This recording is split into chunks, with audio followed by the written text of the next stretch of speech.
हाँ दोस्तों, हमें पता है कि हम इंटरनेट पर दिखाई गई हर चीज पर विश्वास नहीं करते, लेकिन हमारी टेक्स्ट बुक्स का क्या, जो हमें बचपन से रटाई जा रही है। जी हाँ दोस्तों, बचपन से रटी रटाई चीजें भी कभी कभार गलत साबित हो जाती हैं। फिर चाहे वो ग्रेट वॉल ऑफ चाइना का स्पेस से दिखना हो या फिर जीनियस अल्बर्ट आइंस्टीन का स्कूल में मैथ में फेल हो जाना। इसलिए दोस्तों, दिल थाम कर बैठिए, क्योंकि आज हम आपको उन झूठ के बारे में बताने वाले हैं जिन्हें आप सदियों से सच मानते आ रहे हैं।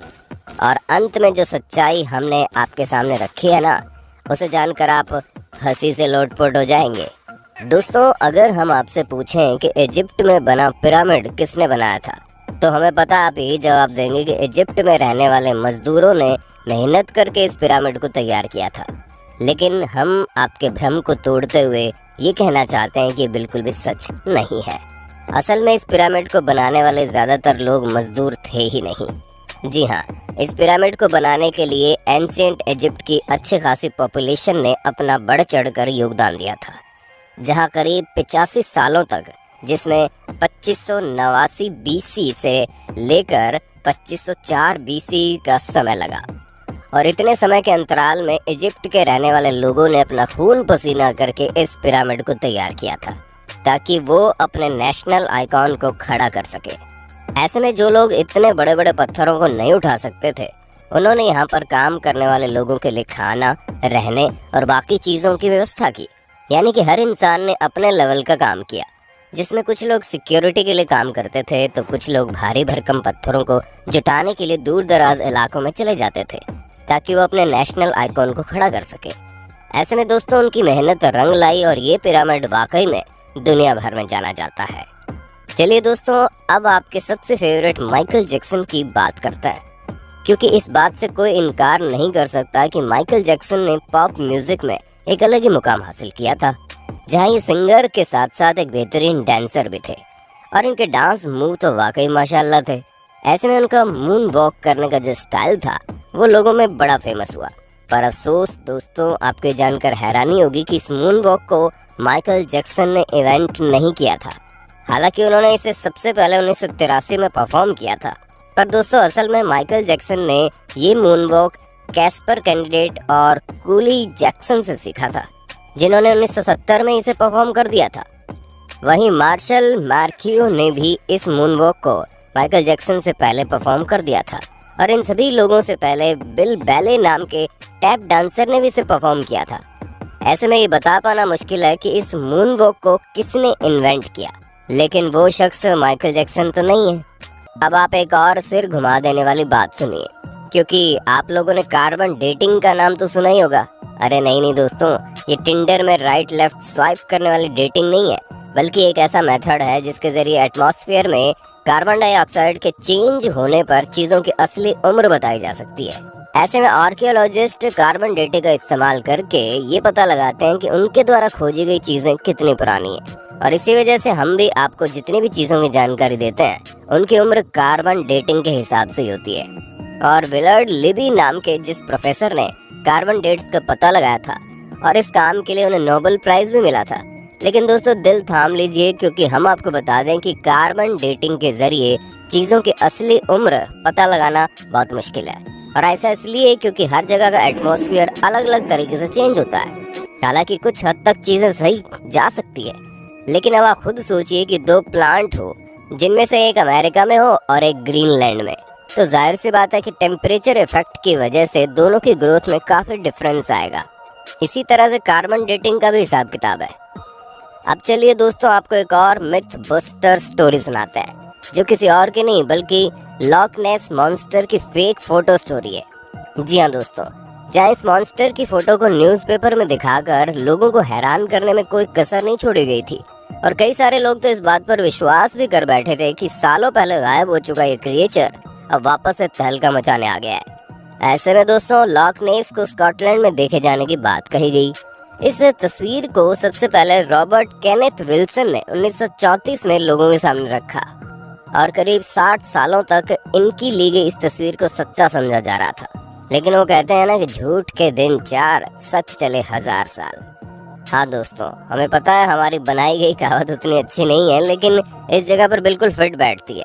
क्योंकि 1994 में ये बात लोगों के सामने आ गई कि लॉक नेस मॉन्स्टर का जो शेप उस तस्वीर में था वो कुछ और नहीं बल्कि एक टॉय सबमरीन थी, जिसे पानी में इस तरह डाला गया था कि वो उस क्रिएचर की तरह दिखाई दे।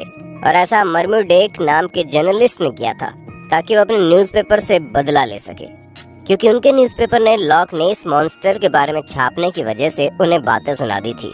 और इसी वजह से उन्होंने इतनी बड़ी कहानी रची जिसके चंगुल में दुनिया करीब 60 सालों तक थी। दोस्तों, जब आप दुनिया के अजूबों के बारे में सोचते होंगे तो आपके दिमाग में सबसे पहले क्या आता होगा? माचू पिच्चू, ताजमहल या ग्रेट वॉल ऑफ चाइना? लेकिन बाकी सबका तो ठीक है, लेकिन ग्रेट वॉल ऑफ चाइना के बारे में हम आपको बता दें ये इतना भी ग्रेट नहीं है कि स्पेस से दिखने लग जाए। जी हाँ दोस्तों, क्योंकि सच्चाई तो ये है कि ये इतना बड़ा भी नहीं है कि इसे हमारे एटमॉस्फेयर के बाहर किसी भी जगह से देखा जा सके, फिर चाहे वो मून ही क्यों ना हो जो हमारे सबसे करीब है। और ये हम अपने मन से नहीं कह रहे, बल्कि खुद नासा ने इस बात को साबित किया है। हालांकि भले ही 21,196 किलोमीटर लंबी हो, लेकिन अगर हम इसकी चौड़ाई की बात करें तो ये बॉटम से मात्र 20 फुट चौड़ी है और टॉप से केवल 16 फुट चौड़ी है। हम आपको बता दें कि ये अफवाह 1754 के आसपास शुरू हुई। ऐसे में ये चीज़ हमारे चांद पर पहुंचने और स्पेस में सैटेलाइट पहुंचाने से बहुत पहले की बात है। तो ये सिवाय अफवाह के और कुछ नहीं है। अब भले ही हर साल यहाँ पर करोड़ों की संख्या में लोग आते हो, लेकिन अफसोस वो चाइना की जिस दीवार पर खड़े होते हैं वो स्पेस से तो नहीं दिखती। चलिए दोस्तों, चाइना से आप हमें ये बता दो कि दुनिया भर में तहलका मचाने वाला कोरोना वायरस चाइना की किस जगह पर सबसे पहले फैला था? हमें पता है आपको जवाब पता होगा, इसलिए कमेंट बॉक्स में एक भी इंसान का जवाब छूटना नहीं चाहिए। वैसे दोस्तों, जब कभी भी आप वाइकिंग्स के बारे में सोचते होंगे तो आपके दिमाग में सबसे पहले चीज़ क्या आती होगी? हमें पता है ज़्यादातर लोगों को बड़े से जहाज़ का साइज और सींग निकले हुए हेलमेट याद आते होंगे, पर हम आपको बता दें ये दोनों ही चीज़ें झूठी हैं, जो कि हमारी मेन स्ट्रीम मीडिया द्वारा हमारे दिमाग में डाली गई। असल में कई सारे हिस्टोरियंस को वाइकिंग्स के समय के टूल्स मिले हैं, जिनमें से एक भी हेलमेट ऐसा नहीं मिला जिसमें सींग लगे हों। हालांकि ये माना जा सकता है कि वो लोग लड़ते टाइम खुद को बचाने के लिए हेलमेट का यूज़ करते होंगे, लेकिन इसका मतलब ये नहीं है कि उनके हेलमेट में ही डायरेक्ट सींग लगे हों। दोस्तों, ये जो अफवाह है ये तब से फैलनी शुरू हुई जब गुस्ताव मालस्ट्रोम नाम के आर्टिस्ट ने अपने आर्ट में वाइकिंग्स के हेलमेट में सींग लगा दिए, और तभी से लोग ये समझने लगे कि उनके हेलमेट में सींग होते थे, जबकि ऐसा कुछ भी नहीं है। तो दोस्तों, हमें पूरी उम्मीद है आपको अपने होस्ट और दोस्त सैम की वीडियो में मज़ा आ रहा होगा। अगर हाँ तो साथ ही वीडियो को लाइक करते चलिए ताकि हम फ्यूचर में भी इसी तरह की इंटरेस्टिंग वीडियोस लाते रहें। दोस्तों, अब हम आपके दिमाग की सबसे बड़ी उपज को दूर करते हैं, क्योंकि कई सारे लोगों को ये सिखाया जाता है कि अल्बर्ट आइंस्टीन जो कि इतने बड़े जीनियस थे, वो हाई स्कूल में बेसिक मैथ की वजह से फेल हो गए थे। तो दोस्तों, ये बिल्कुल गलत है। जी हाँ, ऐसा कुछ भी नहीं है, बल्कि आइंस्टीन तो उल्टा मैथ के जीनियस थे, जहाँ मात्र 15 साल की उम्र में उन्होंने मैथ में अपनी बहुत अच्छी पकड़ बना ली थी। अब दोस्तों, जाहिर सी बात है, जो शख्स फिजिक्स की दुनिया में इतनी बड़ी उपलब्धियां पाया हो, उसे बेसिक मैथ ना आती हो, वो भी हाई स्कूल के समय में, ये चीज़ थोड़ी सी खटकती है। पर हमें तो बुरा उन लोगों के लिए लगता है जो ये सोचते हैं कि उन्हें मैथ नहीं आएगी, फिर भी वो साइंटिस्ट बन जाएंगे। अरे दोस्तों, साइंटिस्ट बनने के लिए मैथ भी ज़रूरी है, ठीक उसी तरह जिस तरह सिंगर बनने के लिए अच्छा गाना ज़रूरी है, और डांसर बनने के लिए अच्छे मूव्स करने ज़रूरी हैं, क्योंकि ये सभी चीज़ें बेसिक्स है। दोस्तों, हमें पता है आपको इस बारे में कुछ भी पता नहीं होगा, लेकिन हम आपको बता दें कि 19वीं सदी के मध्य में अमेरिका में एक बहुत बड़ी अफवाह चली थी, जहां पर सिगरेट बेचने वाली कंपनियां एडवर्टीजमेंट में कहती थीं कि सिगरेट सेहत के लिए अच्छी होती है। जी हाँ दोस्तों, हैरान मत होइए, एक्चुअल में ऐसा होता था, क्योंकि कुछ कंपनियां ये तक कहती थी कि डेंटिस्ट खुद लोगों को सिगरेट पीने की सलाह देते हैं और ये सेहत के लिए बहुत अच्छी होती हैं, जिससे टेंशन वगैरह भी कम होता है। और इस तरह के कई सारे एड कैंपेन उस समय चल रहे थे, जिसकी वजह से अमेरिका के करीब 45% लोग सिगरेट की लत लगा चुके थे। हालांकि अभी भी अमेरिका में सिगरेट पीने वालों की कोई कमी नहीं है, लेकिन उस समय पूरे 45% लोग सिगरेट पीते थे, यानी कि करीब 7 करोड़ लोग तो केवल सिगरेट ही पिया करते थे। वो तो बाद में पता चला कि ये सेहत के लिए हानिकारक है, जिससे भगवान आपको अपने पास जल्दी बुला लेते हैं, और इसी वजह से लोगों ने मरने के डर के कारण सिगरेट को टाटा बाय बाय कहना जरूरी समझा। पर शायद अभी भी कुछ लोग इस बात को नहीं समझते हैं। दोस्तों आज के लिए बस इतना ही। उम्मीद है आपको हमारी वीडियो पसंद आई होगी। अगर हाँ तो इस वीडियो के बारे में हमें कमेंट करके जरूर बताना और ऐसे इंटरेस्टिंग वीडियोस लगातार देखने के लिए हमारे चैनल को लाइक शेयर और सब्सक्राइब करना बिल्कुल ना भूलें। धन्यवाद।